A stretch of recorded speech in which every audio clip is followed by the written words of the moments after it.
ఇంకొకరు అడిగిన నిన్న ప్రశ్న ఏంటంటే ధ్యానం గురించి. పేర్లు చెప్పను కానీ ధ్యానం గురించి చాలా మంది అడిగారు. శుభ్రంగా ధ్యానం చేస్తున్నాను గురువు గారు. ఒకరోజు కాదు, 2 కాదు, గత 4-5 ఏళ్ళగా ధ్యానం చేస్తున్నాను. శ్వాస మీద ధ్యానం చేస్తున్నాను. కానీ నాకు ఎటువంటి అనుభూతి కలగదు. అనుభూతి కలిగినట్టే అనిపిస్తున్నారు కానీ బయటకు వచ్చేస్తున్నాను. ఆ సాధన కానీ 1 సంవత్సరం, 6 నెలలు కాదు, సంవత్సరం కాదు, 3-4 సంవత్సరాలు. నేను చెప్పింది ఏంటంటే ఒక విషయం, మిగతా వ్యక్తులు కూడా అవసరం. ఆ వ్యక్తి పేరు నేను చెప్పను కానీ మిగతా అవసరం. శ్వాస అనేది భగవంతుడు ఇచ్చిన వరం. అంటే పిల్లవాడు పుట్టంగానే శ్వాసిస్తాడు. ఎవరిచ్చారు ఆ శక్తిని? భగవంతుడు ఇచ్చాడు.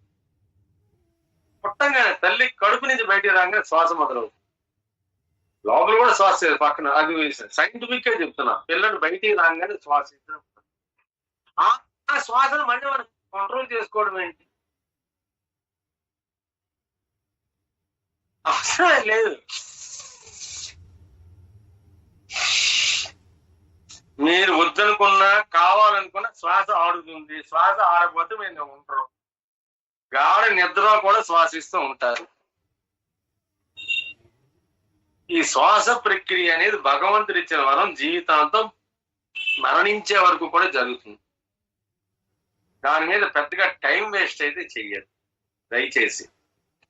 ఆరోగ్యం గురించి కొన్ని ఎక్సర్సైజెస్ ఉన్నాయి, అవి చెయ్యండి. ప్రాణాయామం, శ్వాస పీల్చుకోవడం, బంధించడం, వదలడం, ఇన్హేల్ అండ్ ఎక్సేల్, మధ్యలో బంధనం ఉన్నాయి. అవన్నీ కూడా యోగ శాస్త్రాలు ఉన్నాయి, అవి చెయ్యండి.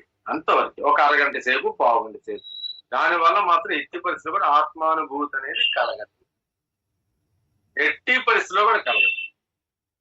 మీరు 100 ఏళ్ళు శ్వాస మీద ధ్యానం చేసినా సరే ఆత్మానుభూతి మాత్రం కలగదు. అది 100% కలగదు. దేనికోసం? ఆరోగ్యం గురించి.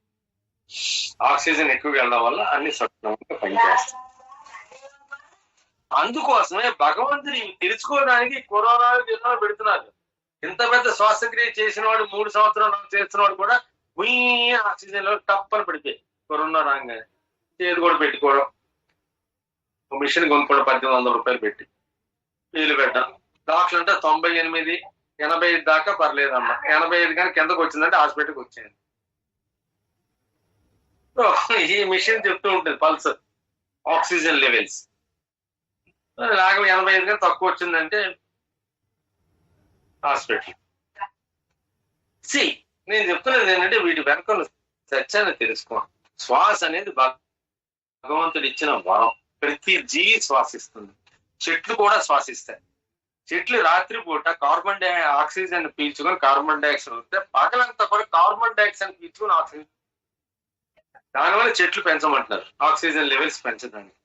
వాతావరణంలో చెట్లు కూడా శ్వాసిస్తాయి. పగలు వచ్చేసి ఫోటోసింథసిస్, రాత్రి మాత్రం శ్వాస. 2 ఉంటాయి వాటి. మనకి మాత్రం 24 గంటల శ్వాస ప్రక్రియ ఉంటుంది. జంతువులందరికీ కూడా 24 గంటల శ్వాస. తీసుకోండి, ఎంజాయ్ చేయండి. ఒక పావుగంట, 20 నిమిషాలు చాలు. గంటల కొద్ది అక్కడి నుంచి ఎక్కడికో వెళ్ళిపోవడం. ఏదో లైట్ కనబడుతుంది, బ్లూ లైట్, రెడ్ లైట్, ఏదో పెద్ద లైట్లు పెట్టినట్టు, మండపాల్లో పెట్టినట్టు, వినాయక మండపాల్లో పెట్టినట్టు. ఈ లైట్ వల్ల భగవంతుడు అర్థం కాదు.